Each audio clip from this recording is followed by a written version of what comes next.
kami mengucap syukur untuk setiap kesempatan yang Tuhan berikan bagi kami. Dan dimanapun kami berada saat ini, Tuhan, kami percaya lawatan Tuhan ada bagi setiap pribadi kami. Kami mau tabiskan ibadah ini dari awal pertengahan hingga akhir. Hanya di dalam nama Tuhan Yesus Kristus. Haleluya, amin.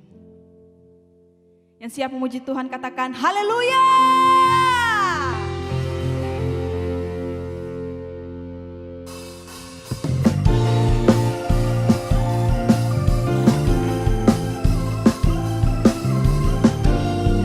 Sebab Dia Yesus telah mati dan bangkit bagi kita. Terima kasih Tuhan.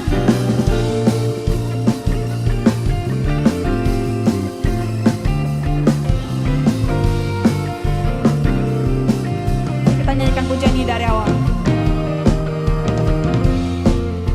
Katakan Dia mati bagiku. Dia mati bagiku. Dia bangkit bagiku. Dia Tuhan Allah penyelamatku. Kuasa maut dikalahkan, hidupku dipulihkan. Dia Tuhan Allah kemenanganku. Dia sungguh baik, Dia sangat baik. Yesus, Dia baik bagiku. Dia sungguh baik, Dia sangat baik. Yesus, Dia baik bagiku. Amin. Dia ada dalamku, bergerak di hidupku. Tuhan Allah kekuatanku. Amin. Dia penuhi hatiku dengan kuasa kasih-Nya. Dia Tuhan Allah kemenanganku. Sama-sama kita katakan, Dia sungguh baik, Dia sangat baik. Yesus, Dia baik bagiku. Dia sungguh baik, Dia sangat, siapa Dia? Yesus, Dia baik bagiku.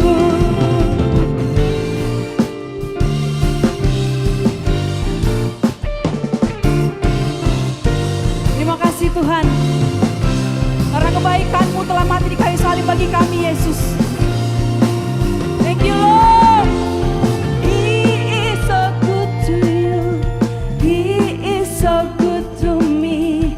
Jesus, He's so good to you and me. He is so good to you. He is so good to me. Jesus, He's so good to you and me. He is so good to you. He is so good to me. Jesus, He's so good to you and me. Oh, He is so good to you. He is so good to me. Jesus, He's so good to you. Jesus, He's so good to you and me. Jesus, He's so good to you. He's so good to me. He's so good to you and me.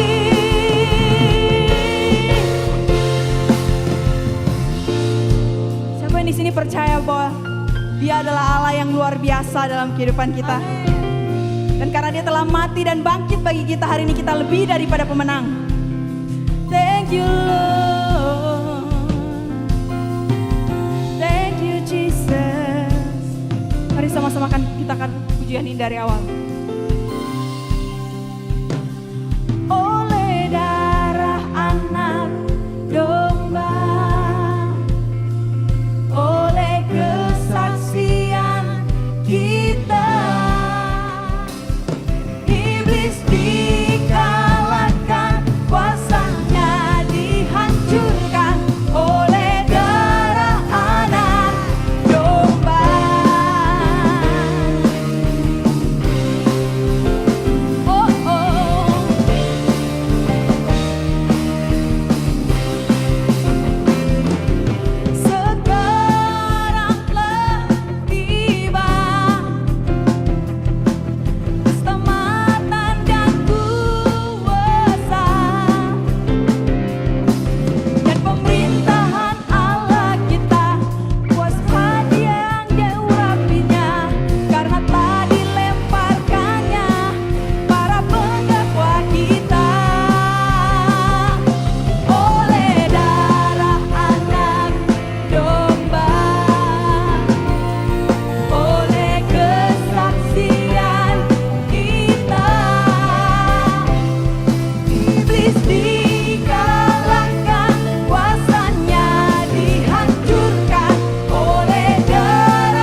ini dari awal.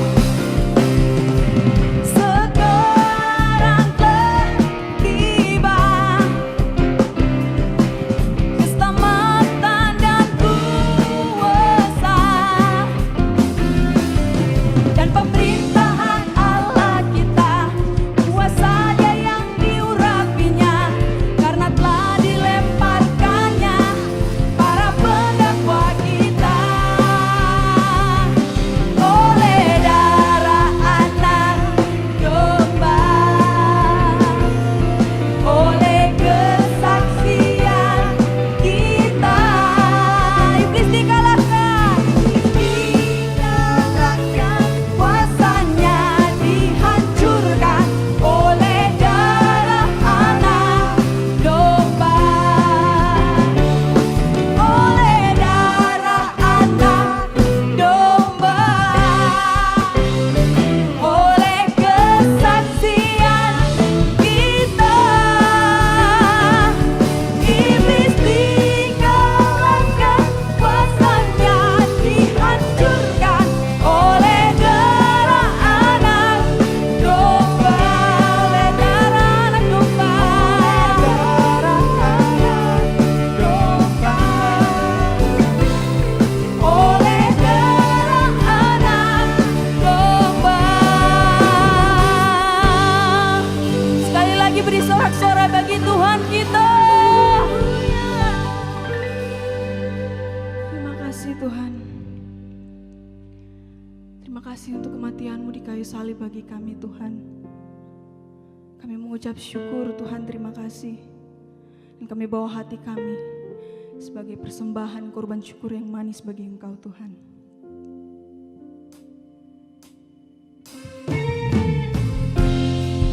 Thank you Jesus.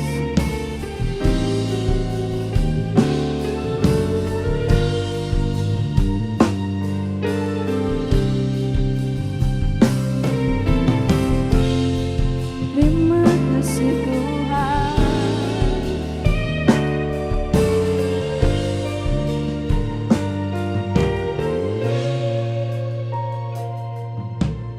Kasih yang terindah, hati yang mulia, hanya ku temukan di dalam-Mu, Yesusku. Pujian dari hatiku selalu di setiap waktuku, tiada pernah berubah. Kasih-Mu karya terbesar, karya terbesar dalam hidupku. Pengorbanan-Mu yang selamatkanku,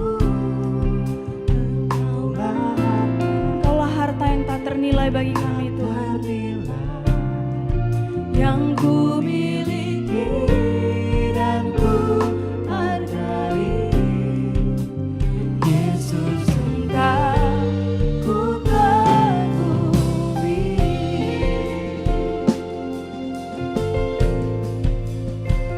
Terima kasih Tuhan untuk kasih-Mu.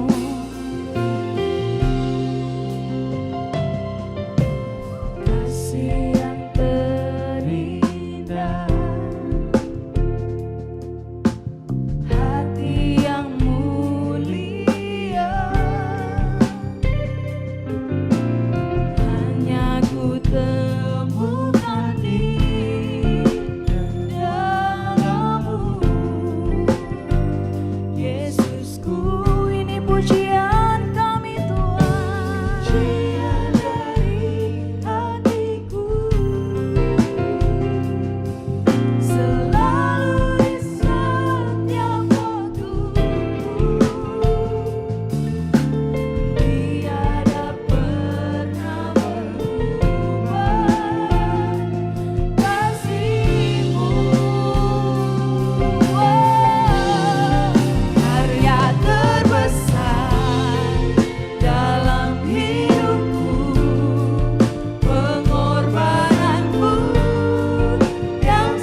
Selamat malam Bapak Ibu Jemaat Home Sisi yang dikasihi Tuhan. Shalom. Pertama-tama saya mengucapkan selamat memperingati Hari Jumat Agung kepada kita semuanya. Selamat menghayati makna Jumat Agung, menghayati makna Via Dolorosa buat kita semuanya. Sebelum saya menyampaikan firman Tuhan, kita akan buka di dalam doa. Mari kita berdoa. Bapa di dalam surga, dalam nama Tuhan Yesus Kristus, hati kami penuh dengan ucapan syukur kepadamu atas anugerah dan kebaikan-Mu, sehingga sampai hari ini kami ada sebagaimana kami ada. Kami tahu semua bukan karena kuat dan gagah kami, tapi semua karena anugerah Tuhan. Kesempatan yang berbahagia, kami pula boleh tiba di hari Raya Jumat Agung. Ajar kami untuk memaknai Jumat Agung ini dengan caranya Tuhan, sehingga kami boleh mendapatkan berkat-berkat di dalamnya. Terima kasih Tuhan, berkati pemberitaan firman Tuhan hari ini, biar boleh menjadi berkat bagi kami semua yang mendengarkannya. Di dalam nama Tuhan Yesus Kristus kami mulaikan firman Tuhan hari ini. Amin. Shalom semua Bapak Ibu yang dikasihi Tuhan. Hari ini saya ingin menyampaikan firman Tuhan dengan judul Tetelestai. Saya akan ajak kita semua untuk buka Alkitab kita yang terdapat di dalam Yohanes pasal 19 ayat 28 sampai 30. Saya akan bacakan buat kita semuanya. Sesudah itu, karena Yesus tahu bahwa segala sesuatu telah selesai, berkatalah ia, supaya genaplah yang ada tertulis dalam kitab suci, aku haus. Di situ ada suatu bekas penuh anggur asam. Maka mereka mencucukkan bunga karang yang telah dicelupkan dalam anggur asam pada sebatang hisop, lalu mengunjukkannya ke mulut Yesus. Sesudah Yesus meminum anggur asam itu, berkatalah ia, sudah selesai. Lalu ia menundukkan kepalanya dan menyerahkan nyawanya. Demikian firman Tuhan hari ini. Bapak Ibu Jemaat Home Sisi yang dikasihi Tuhan, ada 7 perkataan Tuhan Yesus waktu Yesus sedang tergantung di atas kayu salib. Salah satu ucapan yang banyak dibahas orang, khususnya di momen Jumat Agung ini adalah kata yang sudah kita baca barusan tadi, yaitu Tetelestai atau sudah selesai. Kata ini merupakan sebuah teriakan yang diucapkan oleh Yesus sewaktu dia berada di atas kayu salib. Tetapi teriakan ini bukanlah teriakan putus asa. Bukanlah teriakan yang menandakan bahwa dia menyerah dengan penderitaan yang sedang dia pikul. Tetapi ternyata teriakan ini adalah teriakan kemenangan. Teriakan kemenangan dari seorang martir yang rela mengorbankan dirinya, disiksa, disalib, bahkan sampai mati di atas kayu salib.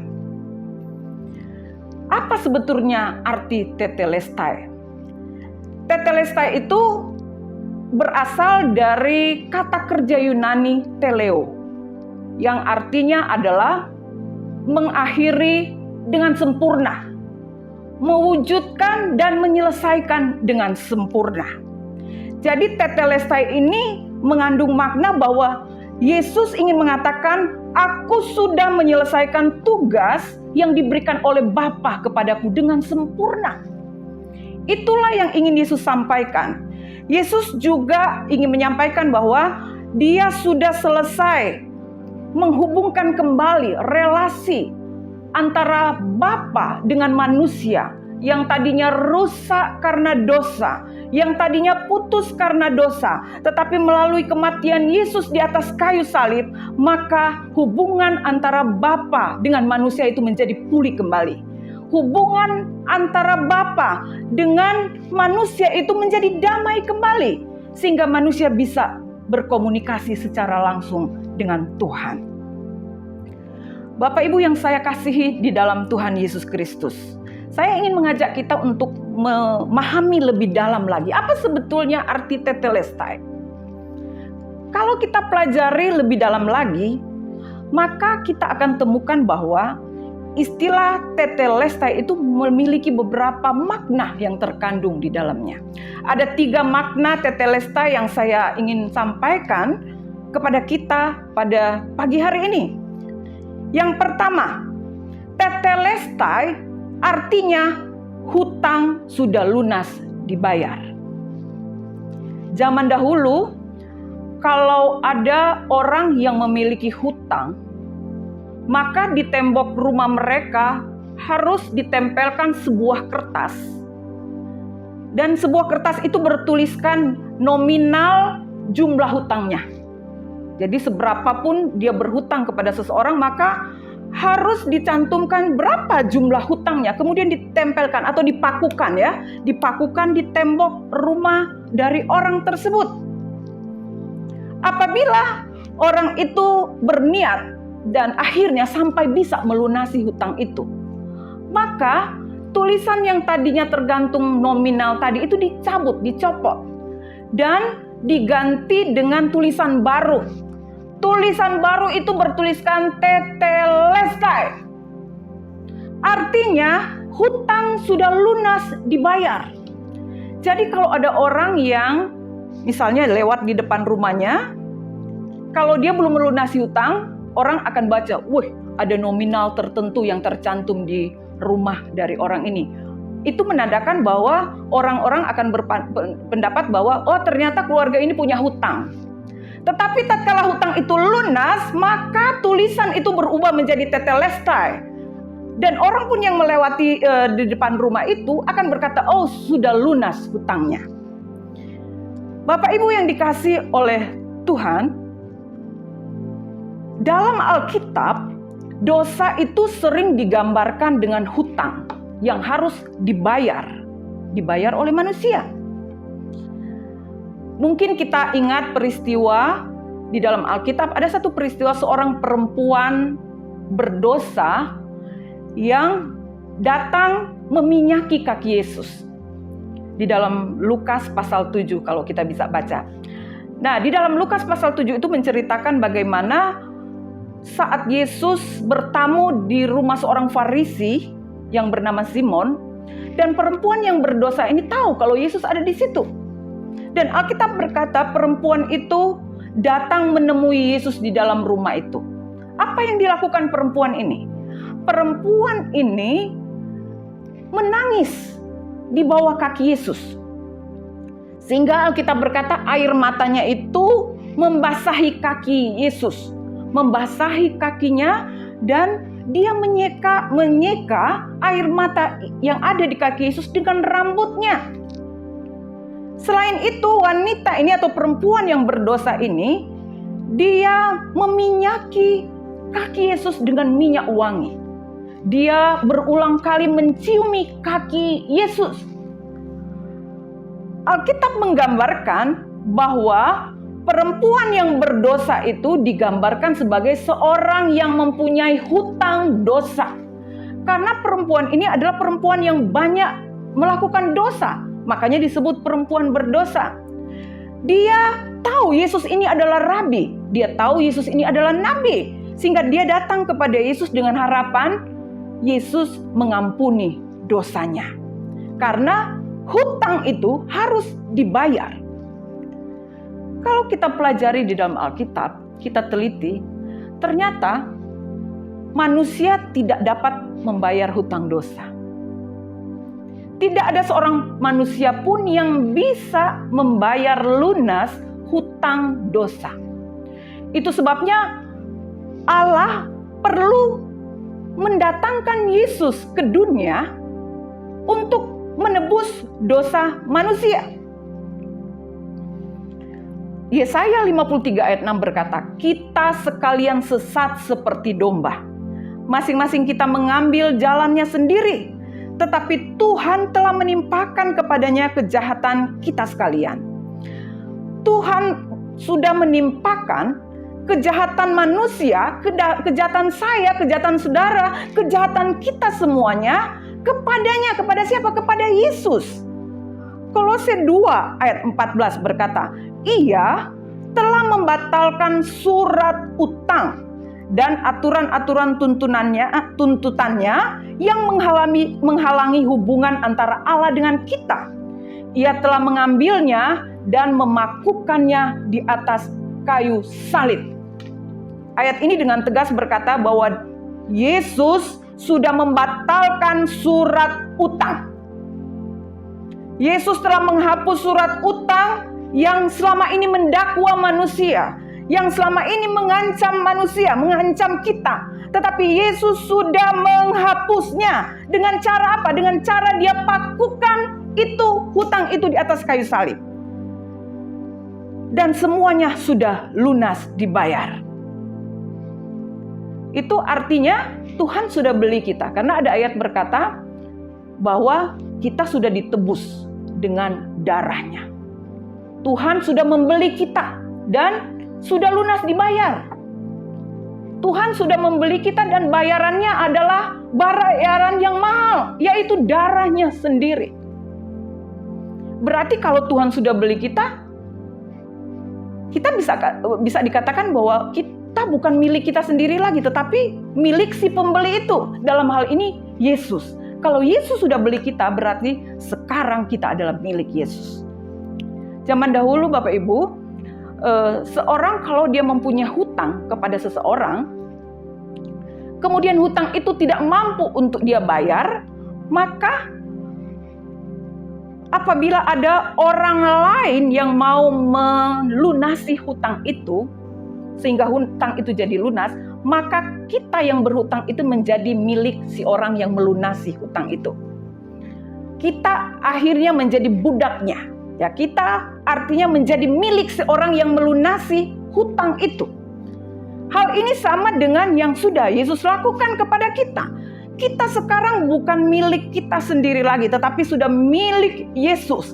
Karena Yesus sudah beli kita dan sudah dibayar lunas. Tidak cicilan, tetapi ingat, lunas dibayar. Dan melalui darahnya, maka dia sudah hapus dosa kita. Darahnya itu ajaib. Darah Yesus itu darah yang ajaib, yang sanggup menghapus dosa manusia. Tidak ada darah di muka bumi ini yang sama dengan darah Yesus. Coba cari di seluruh permukaan bumi, kita tidak akan menemukan darah yang bisa menghapus dosa. Masing-masing kita punya darah di dalam tubuh kita. Tetapi darah yang kita punya itu hanya bisa bermanfaat tatkala kita misal mendonorkan darah kepada orang-orang yang membutuhkan darah kita. Itu pun kalau darahnya sejenis. Sama, kalau darahnya beda, sama juga nggak berfungsi buat orang lain. Jadi darah kita itu hanya sebatas mendonorkan saja, menolong orang dengan cara mendonorkan darahnya. Artinya darah kita ini, darah manusia tidak bisa menyelamatkan orang lain. Jangankan menyelamatkan orang lain, menyelamatkan dirinya sendiri saja tidak. Karena yang sanggup menyelamatkan kita hanya darah Yesus. 1 Petrus pasal 1 ayat 18 sampai 19 berkata, sebab kamu tahu bahwa kamu telah ditebus dari cara hidupmu yang sia-sia, yang kamu warisi dari nenek moyangmu. Itu bukan dengan barang yang fana, bukan pula dengan emas dan perak, melainkan dengan darah yang mahal, yaitu darah Kristus, yang sama seperti darah anak domba yang tak bernoda dan tak bercacat. Jadi darah Yesus itu, kenapa saya katakan tadi darah itu ajaib? Karena darah itu adalah darah yang tak bernoda dan tak bercacat. Tetapi dia mau pakai darah itu untuk menebus dosa kita semuanya. Jadi harga Bapak Ibu berapa? Harga diri kita itu tidak ditentukan oleh seberapa banyak harta yang kita miliki. Harga diri kita itu tidak ditentukan seberapa mewahnya kekayaan yang kita punya, seberapa mahal pakaian yang kita gunakan, perhiasan yang kita gunakan. Tidak ditentukan oleh apa yang kita kenakan. Tapi harga diri kita adalah seharga darah Yesus. Ini hal yang luar biasa sekali. Makna yang kedua dari tetelestai. Tetelestai adalah berarti hukuman sudah ditanggung. Roma pasal 3 ayat 22 berkata, karena semua orang telah berbuat dosa dan telah kehilangan kemuliaan Allah. Tuhan berkata bahwa semua orang, artinya tidak ada yang terkecuali. Semua orang, semua manusia itu telah berbuat dosa. Jadi kalau kita sudah berbuat dosa, kemuliaan Allah itu sudah hilang dari kita. Semua orang telah berbuat dosa dan telah kehilangan kemuliaan Allah. Dan Roma 6 ayat 23 berkata, sebab upah dosa ialah maut. Kalau orang berbuat dosa, harusnya upahnya adalah maut. Harusnya upahnya adalah kematian. Harusnya upahnya adalah neraka. Tetapi Alkitab berkata, tetapi karunia Allah ialah hidup yang kekal dalam Kristus Yesus Tuhan kita. Bapak Ibu yang saya kasih dalam Tuhan, manusia itu harusnya dihukum karena dosa. Tetapi Yesus mengambil alih hukuman manusia melalui salib. Yesus sudah ambil alih hukuman itu. Harusnya kita yang harus menerima hukuman itu. Tapi kematian Yesus di atas kayu salib itu mengambil alih hukuman yang harusnya kita pikul, yang harusnya kita tanggung, yang harusnya kita terjadi dalam diri kita. Tapi itu semua sudah diambil alih oleh Yesus. Kenapa Yesus harus disalib? Bukankah Yesus ini tidak berdosa? Kenapa dia harus disalib? Karena Yesus datang untuk menebus dosa manusia. Karena Yesus datang untuk menanggung dosa manusia. Yang namanya dosa itu harus dihukum. Allah mengasihi manusia yang berdosa, tetapi Allah benci dengan dosa. Itu sebabnya harus ada seseorang yang menanggung dosa itu supaya kita semua bebas dari hukuman. Supaya kita bebas dari hukuman yang akan ditanggungkan kepada kita. Matius 27 ayat 50 sampai 51 itu menceritakan bagaimana peristiwa kematian Yesus di atas kayu salib. Saya mau katakan luar biasa peristiwa kematian Yesus di atas kayu salib. Kenapa? Karena kematian Yesus di atas kayu salib itu menyebabkan tirai bait Allah itu terbelah menjadi dua. Matius 27 ayat 50 sampai 51 berkata, Yesus berseru pula dengan suara nyaring, lalu menyerahkan nyawanya, dan lihatlah tabir bait suci terbelah dua, dari atas sampai ke bawah, dan terjadilah gempa bumi, dan bukit-bukit batu terbelah. Itu peristiwa yang sangat menggemparkan saat itu. Peristiwa yang tidak pernah terjadi sebelumnya. Kematian Yesus itu telah membuat bait Allah yang tadinya ditutupi oleh sebuah tabir yang memisahkan antara ruang suci dengan ruang maha suci. Alkitab berkata, waktu Yesus menyerahkan dirinya dan akhirnya Yesus mati di atas kayu salib, peristiwa dahsyat ini terjadi. Apa artinya? Tirai ini adalah pembatas antara ruang suci dan ruang maha suci. Kematian Yesus itu membuat setiap orang percaya bisa masuk ke ruang maha suci. Tadinya manusia itu tidak bisa masuk ke ruang maha suci. Hanya imam besar yang bisa berada di sana. Kalau bukan imam besar, siapa yang coba-coba masuk ke sana maka dia akan mati. Tetapi peristiwa kematian Yesus itu adalah peristiwa yang mengubahkan semuanya. Di mana orang-orang yang sudah ditebus dengan darahnya itu bisa langsung berhadapan dengan Allah. Bisa langsung berkomunikasi dengan Allah. Bisa langsung memiliki hubungan yang intim dengan Allah. Ibrani pasal 10 ayat 19 berkata, jadi saudara-saudara, oleh darah Yesus kita sekarang penuh keberanian dapat masuk ke dalam tempat kudus. Lihat. Jadi sekarang oleh darah Yesus kita sekarang penuh keberanian dapat masuk ke dalam tempat kudus. karena Ia telah membuka jalan yang baru dan yang hidup bagi kita. Tuhan Yesus sudah membuka jalan yang baru dan jalan yang hidup bagi kita melalui tabir, yaitu dirinya sendiri, dan kita mempunyai seorang imam besar sebagai kepala rumah Allah.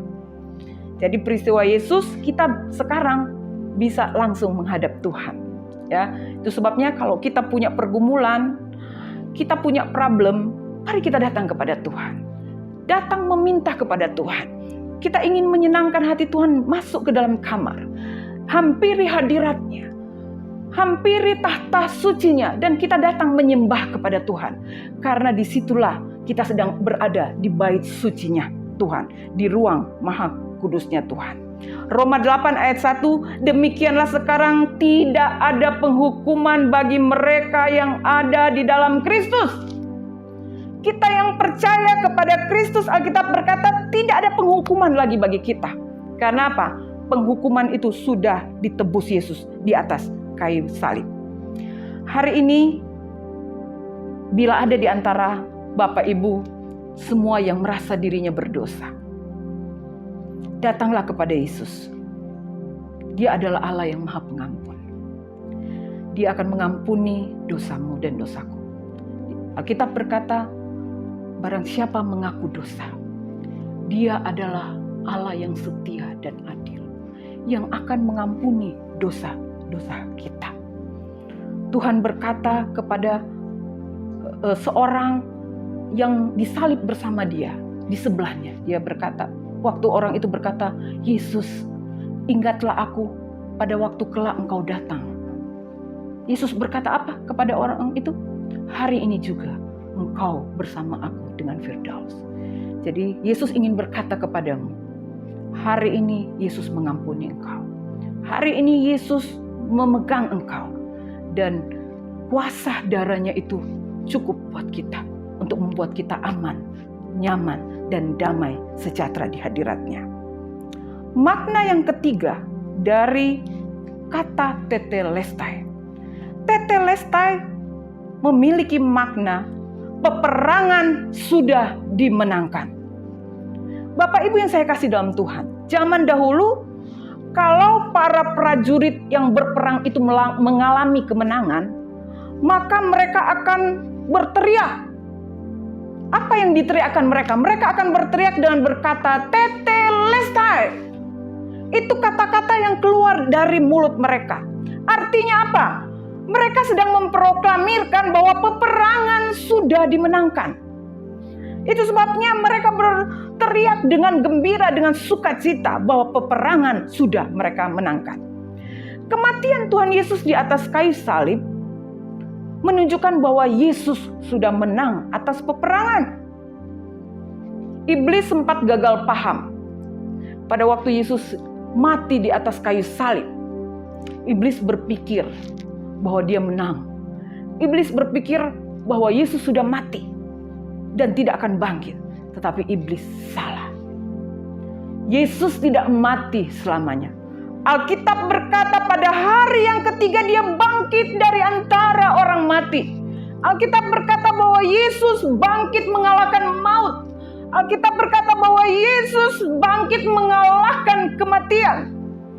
Ibrani 2 ayat 14 berkata, karena anak-anak itu adalah anak manusia yang memiliki darah dan daging, maka Yesus juga mengambil bagian dalam keadaan mereka.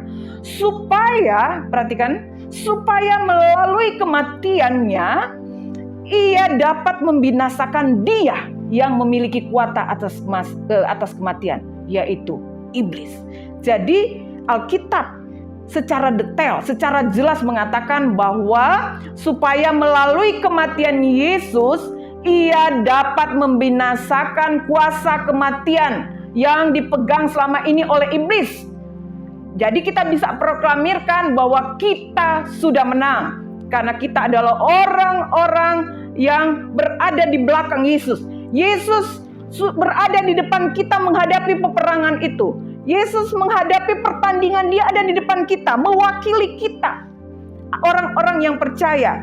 Yesus ada di depan dan mewakili kita.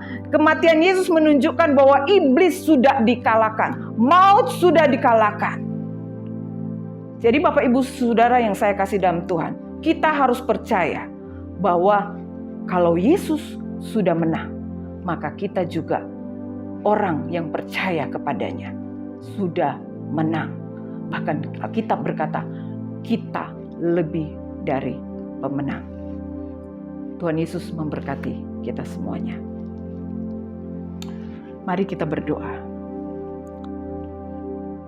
Bapa di surga, dalam nama Tuhan Yesus, terima kasih untuk perundungan firman-Mu hari ini. Kami boleh menyadari bahwa darah-Mu yang kudus sudah menebus kami, sudah membayar lunas hutang dosa. Darah-Mu yang kudus sudah memberi kami kemenangan.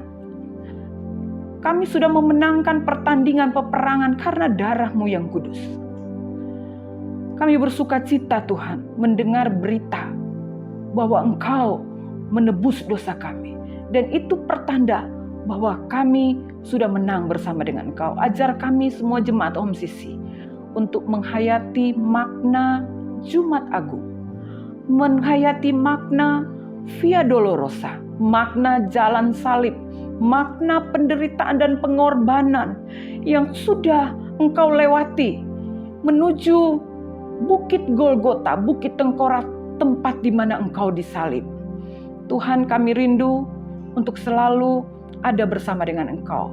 Kami percaya kasih karunia-Mu cukup bagi kami untuk kami melewati semua rintangan, tantangan yang coba menghalangi kami, sehingga kami beroleh kemenangan di dalam Engkau. Terpujilah Engkau kekal selamanya. Di dalam nama Tuhan Yesus Kristus kami berdoa dan bersyukur. Haleluya. Amin. Karena salib-Mu ku hidup, karena salib-Mu ku menang. Engkau yang berkuasa sanggup untuk melakukan mujizat-Mu. Karena salib-Mu ku hidup, karena salib-Mu ku menang. Engkau yang berkuasa sanggup untuk melakukan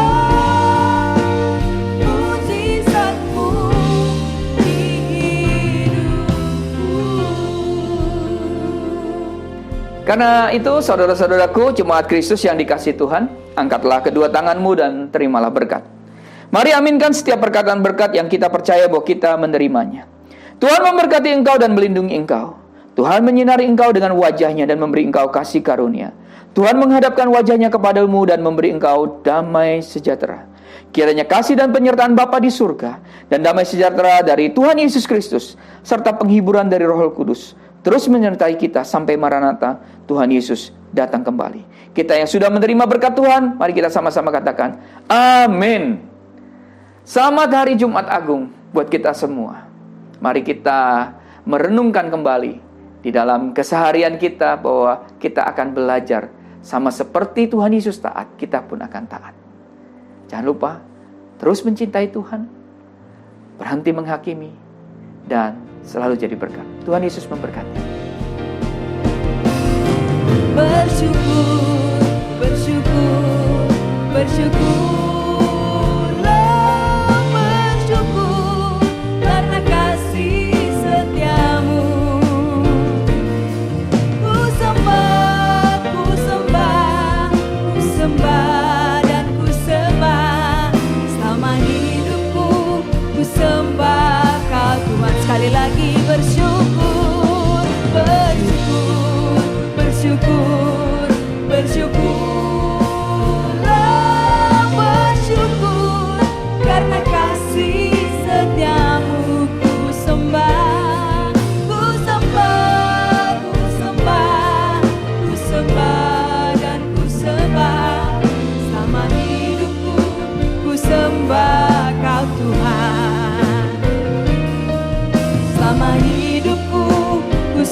menyembah